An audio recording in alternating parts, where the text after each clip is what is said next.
The girl put on a new dress. She wore a white veil. She was very happy. She asked her mother to let her wear it a little longer. Ellie agreed. However, when she returned to the room again, she was horrified to find that the girl's hands were covered with wrinkles. Ellie slowly approached to take a closer look. She discovered that under the veil was the face of an old woman. What have you done with my daughter? Are you mad? I am your daughter. Ellie was terrified. She rushed forward and tore off the veil. But when she looked up again, the person in front of her had turned back into her daughter. Just a day earlier, the girl had shown her a drawing. She said she saw a family inside the house. There was a father, a mother, and a son, and an old woman without eyeballs. She's always around, saying, "Come with me." No, Anne, don't lie to me. Honestly, Mummy. And she asked me things.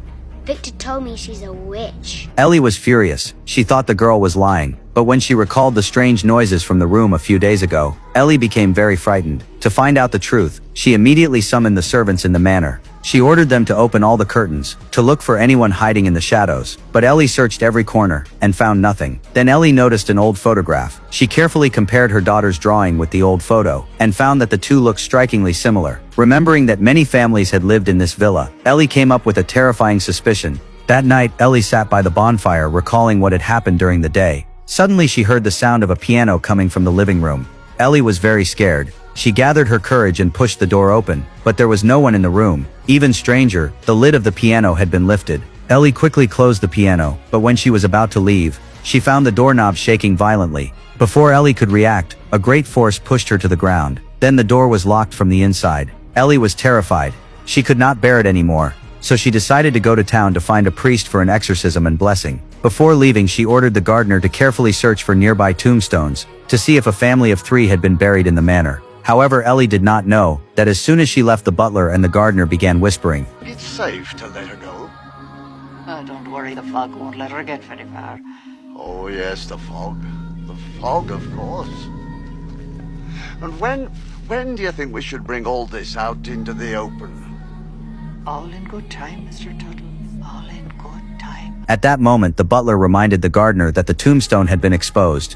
The gardener quickly grabbed some fallen leaves and covered it up. Just as the butler had said, Ellie soon got lost not far away. She was surrounded by thick fog. Ellie could not see the direction at all. Then she saw a figure appear in the fog. As his outline became clearer, Ellie covered her mouth in surprise because the person before her was her husband who had gone to war. Ellie brought her husband home, but when the butler saw the man, he looked extremely shocked. The first thing the man did after returning was to see the children. He kissed his daughter sadly, but when Ellie called him to dinner, the man slammed the door shut. Ellie was very sad. She tried to have a proper talk with her husband, but the man said coldly, "Our daughter has already told me everything." Hearing this, Ellie completely broke down. She could not remember what had happened at all. She only remembered that the servants had all disappeared overnight. The man looked at her sadly. He spent the last night with Ellie. When Ellie woke up again, the man had disappeared. But before Ellie could grieve, the screams of the children came from the room. Ellie quickly ran back to the room, and found that all the curtains in the villa had disappeared. The children curled up in pain under the sunlight. Ellie was very anxious. She quickly tore off her clothes to cover them. Then she placed the children in a dark corner. After settling the children, Ellie angrily summoned the servants, and questioned who had removed the curtains. But the servants did not care. They even told her that sunlight would not harm the children at all. But Ellie refused to listen. She forced the butler to hand over the key, and ordered all the servants to leave the manor immediately. You want to frighten us. You want to get us out, me and my children. You've wanted to take over this house ever since the first day you arrived.